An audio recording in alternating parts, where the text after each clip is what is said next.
Surgery is not fast. My mom said it feels rushed, especially in the ER, but that it can take hours. This one is taking a lifetime. I want Miss Aronson to go home, but she won't leave me here alone. She keeps asking if I want coffee or a snack, but all I really want is for this not to be happening. For it to be over.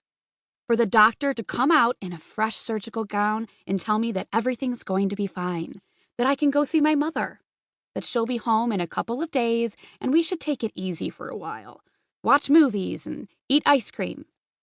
That's what we did when I got my tonsils out. The door opens and I look up.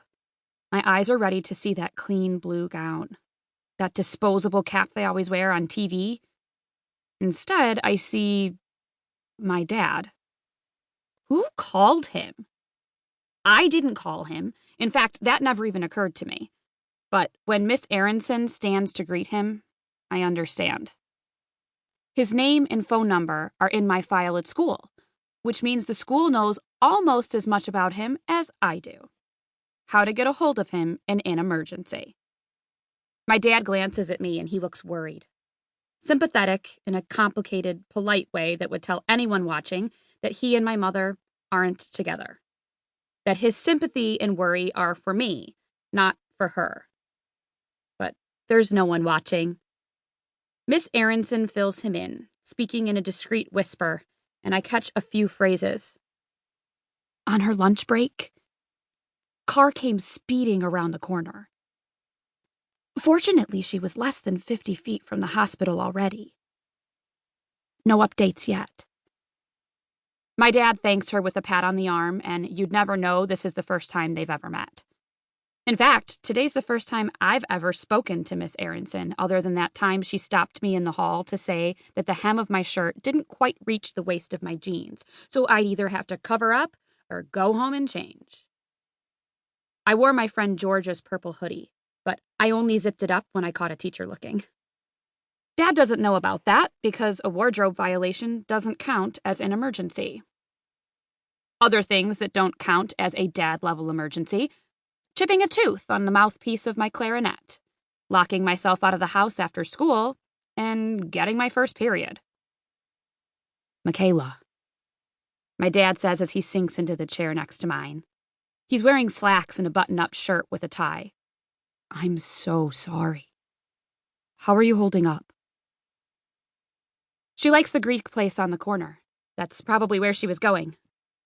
It doesn't occur to me for several more minutes that I haven't actually answered his question. Can I get you anything?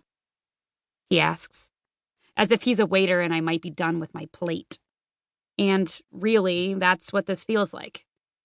I don't know how to be with him when there are no birthday or Christmas presents, when he isn't ordering us both the turkey special on the day after Thanksgiving or the red, white, and blue pancakes on July 3rd. My dad is a pop-up parent. He appears on my birthday every year and at least near most major holidays. He returns all my texts, and he calls when my mom tells him I'm sick. He pays child support every month and finances half my wardrobe and my extracurriculars. He sent flowers when my grandmother died. But most of the time, he lives his life, and my mother and I live ours. Don't get me wrong. I love him.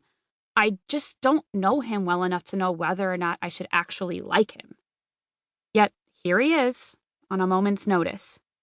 He lives an hour away, so he must have come as soon as he got the call. I guess he should get credit for that much.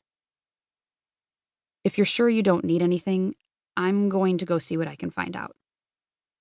He stands again, and I nod. They'll tell him more than they told Miss Aronson, because he's family, kind of. And because he's a doctor. My dad's a family practitioner, not a surgeon, but professional courtesy is a real thing, so... Before he can get more than a few steps away from me, the door opens again, and the doctor comes in. The real one. The surgeon. He pulls the cap off his head and crumples it in one fist, and I know. I can tell from the defeat in that one gesture, from the fleeting look of failure in his eyes before he clears his throat and puts on his professional face as his gaze slides from my father